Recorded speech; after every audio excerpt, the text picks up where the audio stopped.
24 फरवरी को क्लास 10 वाले बच्चे का जो हिंदी का पेपर होने वाला है उसका मेरे पास असली पेपर आ चुका है। आप लोग देख सकते हैं 70 नंबर का एग्जाम होने वाला है क्लास 10 वाले बच्चे का। यूपी बोर्ड वाले जो यूपी बोर्ड के विद्यार्थी है जो 2025 में एग्जाम देना चाहते हैं वो सारे इस वीडियो को जरूर देखें, क्योंकि इस वीडियो को देखने के बाद मेरे पास असली पेपर आ चुका है। जो आपके एग्जाम में आने वाले हैं वही असली पेपर, एकदम सेम आपके सारे प्रश्न आएंगे। एक एक प्रश्नों को देखेंगे, जितना ऑब्जेक्टिव है, जितना आपको गद्यांश पूछता है, सारे प्रश्नों को सेम हल करेंगे और एग्जाम में पूरा का पूरा आप छाप पाइएगा। चलिए एक एक प्रश्नों को हम लोग आगे बढ़ते हैं और देखते हैं। देखो यहाँ पर क्या है कि लगभग 20 को आपको ऑब्जेक्टिव प्रश्न देगा। ध्यान से एक एक प्रश्नों को देखिएगा। मेरे पास पेपर आ चुका है, इसका ऑब्जेक्टिव मैं पहले ही सॉल्व कर चुका हूं। देखो पहला प्रश्न में बोल रहा है कि शुक्ल युगीन लेखक कौन है। पहला प्रश्न शुक्ल युगीन लेखक कौन है, तो इसमें यशपाल जी शुक्ल युगीन लेखक है, ऑप्शन सी मारेंगे। फिर दो नंबर प्रश्न बोला गुनाहों के देवता किनको, कैसी विद्या है। देखो गुनाहों के विद्या के लेखक धर्मवीर भारती है। ये क्या गुनाहों का देवता, एक उपन्यास है। ये प्रेम से समृद्ध कहानी, इलाहाबाद की घटना को दिखाया गया इसमें उपन्यास में, ठीक है ना। यानी पूछेगा प्रश्न आपका कि प्रेम के देवता, गुनाहों के देवता क्या, कौन सी विद्या है, तो वो कौन सा उपन्यास है आपका, ठीक है। अगला प्रश्न बोला है कि किशोरी लाल गोस्वामी की कौन सी रचना है, तो इंदुमती जो ना यही किशोरी लाल गोस्वामी की रचना, ऑप्शन डी मारेंगे। आगे चौथा प्रश्न को देखते हैं, एक एक प्रश्नों को देखेंगे, बारीकी से समझेंगे। चौथा प्रश्न बोला ध्रुव स्वामिनी के लेखक कौन है। देखो ध्रुव स्वामिनी के लेखक जयशंकर प्रसाद जी, आपका ऑप्शन ए हो जाएगा। संस्कृति और सभ्यता का निबंधकार कौन है, तो संस्कृति और सभ्यता का निबंधकार आपका रामचंद्र शुक्ल जी है, ऑप्शन सी मारेंगे। भाव विलास के रचयिता कौन है, तो भाव विलास के रचयिता आपका डी हो जाएगा, देव है, ठीक है ना। ऑप्शन मारने यहाँ पर देखो 20 को ऑब्जेक्टिव प्रश्न देता है और इस 20 को आपको एमआर सीट के अंदर भरना होता है, तो ये सब तो आपको पता ही होगा, ठीक है ना।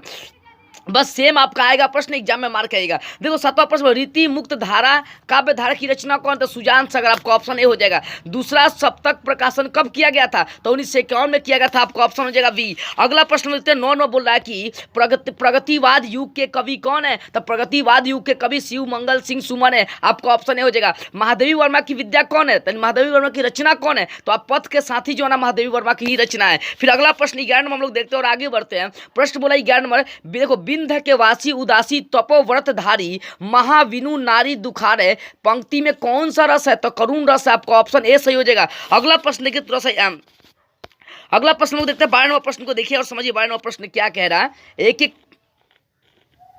बातों को ध्यान से देखिएगा और समझिएगा। 12 नंबर आपका प्रश्न कह रहा है कि देखो जहां उपमा की उपमान की समानता प्रकट की जाए वहां अलंकार कौन सा होता है। थोड़ा टाइपिंग में दिक्कत हुआ है क्योंकि सेम प्रश्न आपके एग्जाम में आने वाला है, ध्यान दीजिएगा, प्रश्नों को दिमाग में बैठा लीजिए। जहां उपमेय में उपमान की समानता प्रकट की जाए उसमें कौन सा अलंकार होता है, तो उपमा अलंकार होता है। इसमें ऑप्शन कौन सा मार लेंगे, इसमें ऑप्शन आपका ए होगा, ठीक है। अगला सोरठा छंद के दूसरे और चौथे चरण में मात्राएं कितनी होती है। देखो सोरठा छंद का अगर दूसरा तीसरा चरण चलेंगे तो उसमें 13 मात्राएं होती है, लेकिन यही पूछेगा पहले और तीसरे चरण में कितनी मात्राएं, तो 11 होता है पहले और तीसरा चरण में, ठीक है ना। 11 मात्राएं होती है, लेकिन दूसरा और चौथा चरण में कितनी, 13 का दूसरा और चौथा पूछे, ऑप्शन इसका डी मारेंगे। बोला अपव्यय में कौन सा उपसर्ग है, तो बाबू अपव्यय उपसर्ग मतलब शब्द से जो पहले जुड़ा होता है, तो यहाँ पर ऑप्शन अपव्यय में अप जुड़ा है, तो यहाँ पर कौन सा उपसर्ग अप हो जाएगा। आगे 15 नंबर प्रश्न देखते बोले माता पिता, याद रखिएगा जहां भी बीच में जिस पद के अंदर बीच में से डस्ट लग गया ना तो उसको आंख मूंद कर द्वंद्व समास मारते हैं, ठीक है ना। माता पिता, सुख दुख, भाई बहन, मतलब जहां भी दाल रोटी, जहां भी बीच में अगर डस्ट लगे, देखो इसके माता पिता के बीच में डस्ट लगा है, इसका मतलब द्वंद्व समास हो जाएगा, आपको ऑप्शन डी मारेंगे। देखो समुद्र का पर्यायवाची शब्द नहीं है, तो सागर, महीपति, जल्दी, ये सब समुद्र का पर्यायवाची है, लेकिन पाराचार समुद्र का पर्यायवाची शब्द नहीं है, आपको ऑप्शन इसमें से कौन सा मार लेंगे, बी मारेंगे। बोला 100 का तत्सम क्या है, तत्सम मतलब संस्कृत वध, तो 100 का यहाँ पर संस्कृत वध आपका सत हो जाएगा, ए मारेंगे। अगला प्रश्न कि तेसाम, बोला अगला प्रश्न बोला तेसाम में विभक्ति का और विभक्ति और कौन सा वचन है, तो तेसाम में चतुर्थी विभक्ति और एक वचन है, करेक्ट हो जाएगा दी। देखो तुमसे सोया नहीं जा सकता वाक्य में वाच्य कौन है। प्रश्न बोला तुमसे सोया नहीं जा सकता, इस वाक्य में वाच्य कौन, तो कर्तृ वाच्य, आपका ऑप्शन ए मार लीजिएगा। विकारी पद कौन नहीं है, तो प्रतिदिन, ऑप्शन सी हो जाएगा, विकारी पद नहीं है। इस तरह से मैंने 20 को ऑब्जेक्टिव करा दिया जो आपको ओएमआर सीट में भरना है। अब जैसा आगे प्रश्नों को बढ़ते और आगे प्रश्न क्या कह रहा है, एक एक बातों को समझिएगा। आप देखिए अब जो है ना आपको 12 नंबर का वर्णनात्मक प्रश्न आएगा। 12 नंबर का वर्णनात्मक प्रश्न कहने का मतलब क्या हो गया कि आपको गद्यांश आएगा 12 नंबर का, 2 गो आएगा आपको गद्यांश। ये गद्यांश मीन्स क्या होता है कि आपको दिया रहेगा उसको पढ़ के उसको हल करना होता है, ठीक है ना। 21 नंबर और 22 नंबर जो प्रश्न होगा आपका गद्यांश से होगा, जैसे मैं आपको समझा रहा हूँ, बता रहा हूँ, समझिएगा ध्यान से, ठीक है ना। यहाँ पर देखो गद्यांश सेम यही आने वाला है एग्जाम में। देखो यहाँ पर देखो 21 नंबर बोला कि निम्नलिखित में किसी एक गद्यांश का गद्यांश पर आधारित प्रश्नों का उत्तर देना है, या गद्यांश मतलब यहाँ पर देखिए बहुत सारा सेंटेंस सेंटेंस दिया है और इसको क्या करना है, इसको पढ़ लीजिएगा। जैसे यहाँ पर लिखा हुआ है आपका, देखिए मैं पढ़ रहा हूँ, यह एक नैतिक और आध्यात्मिक स्रोत है जो अनंत काल से प्रत्यक्ष और अप्रत्यक्ष रूप से सारे देश में बहता रहा है।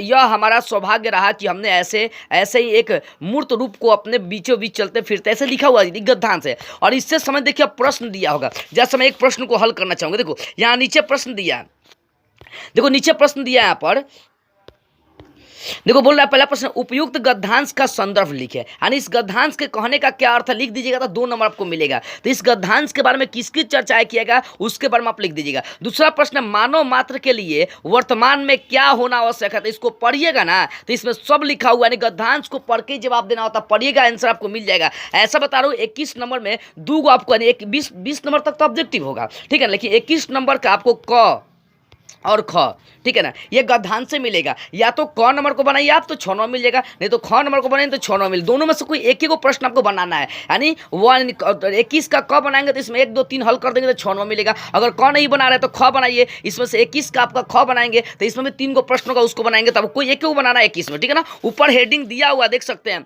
गद्यांश 12 नंबर का आता है प्रश्न, देखिएगा 21 नंबर 22 नंबर आपको गद्यांश से आएगा। तो बोले एक गद्यांश पर आपको आधारित प्रश्नों का उत्तर देना है, क नंबर पढ़ के इसका आंसर दीजिए, ठीक है। और नहीं तो ख नंबर देखिए, अथवा में दिया, अथवा में आपको बोल रहा है यहाँ पर अथवा, ख नंबर आप गद्यांश देख सकते हैं, ठीक है ना। तो ख नंबर गद्यांश में भी आपको पढ़ के यहाँ पर देखो बहुत सारा क्या प्रश्न दिया, तो इसको पढ़ लीजिएगा ना तो इसका आंसर आपको मिल जाएगा। तो ऐसे 21 नंबर भी आपको गद्यांश दिया होगा। अब 22 नंबर प्रश्न आएंगे तो भी आपको देखो वही बोल रहा है कि निम्नलिखित में से किसी एक पदांश पर आधारित प्रश्नों का उत्तर दे। यहाँ पर क्या है, मतलब हिंदी में आपको दोहा दिया हुआ है, यानी गद्य खंड दिया है, और उससे संबंधित देखो यहाँ पर प्रश्न आपको नीचे दिया है, यहाँ पर उपयुक्त पदांश का संदर्भ लिखे, यानी इसको पढ़ के इसका हिंदी लिख देना होता है, ठीक है। यहाँ पर 3 को प्रश्न दिया जाएगा, तीनों को हल करेंगे आपको 6 नंबर। यहाँ भी वही कंडीशन है कि आपको 22 का भी क्या दिया होगा, क दिया होगा, ख दिया होगा, तो दोनों में से कोई एक आप बना कराएंगे, यानी 1 नंबर का प्रश्न तो बना कहिएगा, क का प्रश्न बना कहिएगा, और नहीं तो ख बना कहिएगा, ठीक है ना। दोनों में से कोई एक बनाना है। तो इस तरह से आप गद्यांश को हल कर लीजिएगा, ठीक है।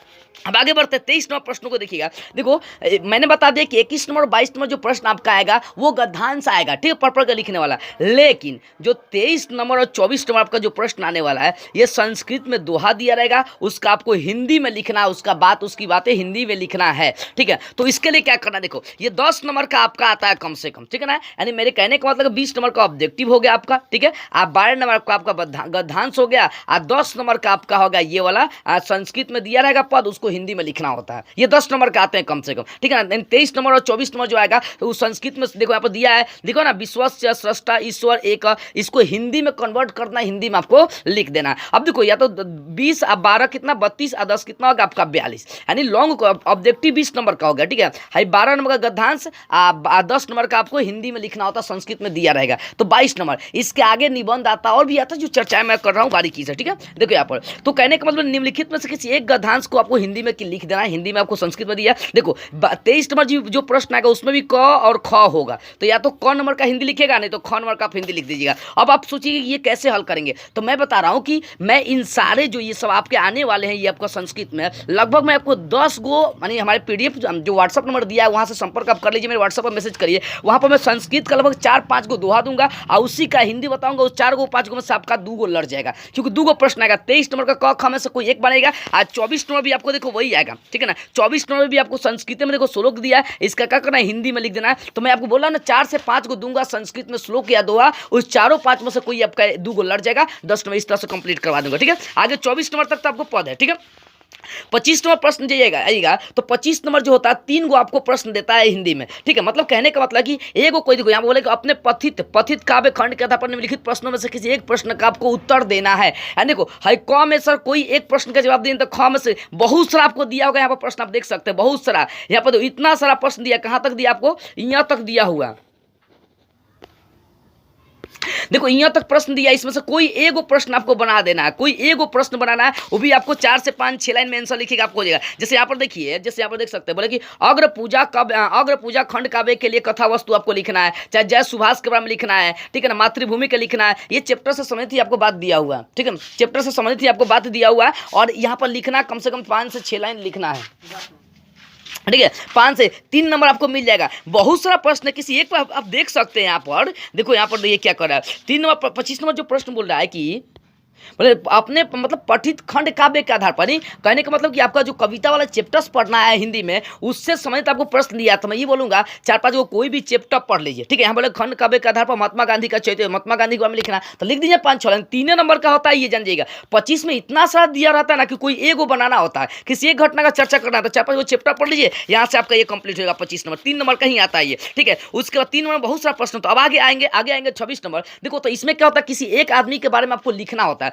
जैसे उनका परिचय लिखना, जैसे डॉक्टर राजेंद्र प्रसाद, आचार्य रामचंद्र शुक्ल, भगवत पुराण उपाध्याय, मतलब इनके बारे में आपको क्या करना, लिखना है। और ये 5 नंबर का ये आता है, यानी कहने का मतलब जीवन परिचय लिखना होता है ये सब लेखकों के बारे में। तो आपको इंपॉर्टेंट लेखक का नाम मैं व्हाट्सएप से मैसेज कर दीजिए, इंपॉर्टेंट लेखक का नाम दूंगा, 4-5 को दूंगा, उनके बारे में पढ़ लीजिएगा, एगो आपका एग्जाम में लड़ जाएगा, हमेशा देता है ये 5 नंबर कंफर्म है, जो पेपर वही बता रहा हूँ। तो डॉक्टर राजेंद्र प्रसाद के बारे में, रामचंद्र शुक्ल के बारे में, भगवत पुराण उपाध्याय के बारे में आप जान लो, आपको किसी एक के बारे में लिख देना। कम से कम देखो यहाँ पर कम से कम 100 शब्द में लिखना होता है, तभी 5 नंबर मिलेगा आपको, ठीक है। तो कम से कम 1 पेज आपको लिखना होगा, तो इनके बारे में जान लीजिए जाकर, ठीक है। आगे बढ़ते हैं, आगे आएंगे। देखो यहाँ पर भी क्या बोल रहा था, किसी एक पर ही आपको निबंध है, या तो क नंबर को हल करेगा, नहीं तो ख। तो यहाँ पर 5 नंबर का यहाँ पर, यानी कहने का ये मतलब है कि 10 नंबर का आपको आता है जीवन परिचय लिखने के लिए, ठीक है। तो यहाँ पर क नंबर में कोई एगो बनाइएगा, किसी एक पर लिखना है, या तो डॉक्टर राजेंद्र प्रसाद पंत, 2 नंबर पर, तो 3 नंबर पर। ख नंबर भी आएंगे ना, तो ख नंबर में किसी एक पर आपको लिखना होता है, किसी एगो कवि पर ही लिखना है, जैसे सूरदास है, मैथिली शरण गुप्त, महादेवी वर्मा, इन सभी लेखकों में से किसी एक लेखक के बारे में आपको लिख देना है, ठीक है ना। 5 नंबर का नहीं, उनका परिचय आपको देना, उनके बारे में आपको बताना है,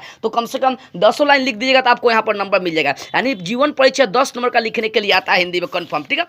आगे आएंगे तो एगो लेटर आपको आ जाएगा, बोला कि अपनी पाठ्य पुस्तक के संस्कृत खंड के पाठ्य वस्तु से कंठस्थ कोई यानी कोई एगो श्लोक आपको आता है। बता रहा हूँ कि संस्कृत का कोई भी एगो श्लोक आप हिंदी में संस्कृत का याद कर लीजिए, जैसे हिरण्मयन पात्रं सप्तशतीतम मुखम तत्वम पुष्ण पावेणु सत्य धर्माय दृष्ट है, या मतलब ऐसे कोई भी एगो श्लोक संस्कृत का याद कर लो। ये 2 नंबर का कंफर्म आता है कि आपको अइबे करेगा, कंफर्म एकदम आएगा। उसके बाद देखिए ये 2 नंबर का ये प्रश्न आ गया। फिर आपको 28 नंबर जो प्रश्न आएगा, एक पत्र लिखने के लिए आएगा, यानी अपने जीवन शैली के बारे में लिखो। नहीं तो आप क्या कर सकते हैं, अपने विद्यालय में अपने प्रधानाचार्य के पास कोई एक लेटर लिखने के लिए आएगा, यहाँ पर देख सकते हैं। तो या तो 28 नंबर में अथवा बना सकते हैं, तो कोई भी एक आवेदन पत्र लिखना सीख लीजिए, ठीक है। कोई भी प्रधानाचार्य स्कूल से छुट्टी लेना, तो क्या आपको आवेदन पत्र नहीं लिखना है, तो लिख लीजिएगा आवेदन पत्र, ठीक है। तो इस तरह से 28 नंबर प्रश्न सॉल्व होगा। 29 नंबर जो प्रश्न आपका आएगा, देखो निम्नलिखित में से 2 प्रश्नों का आपको संस्कृत में उत्तर संस्कृत में लिखना है। देखो श्वेत केतु कह आसित, श्वेत केतु कौन थे, चाहे पुरुष राजा केन स युद्धम अक्रोध। तो जो चैप्टर पढ़ा होगा ना वो जवाब दे सकता है। 2 प्रश्न का ही जवाब देना, एगो प्रश्न का जवाब देंगे, 1 नंबर आपको आसानी से वहां पर मिल जाएगा। 2 प्रश्न का जवाब देंगे, 2 नंबर आपको वहां पर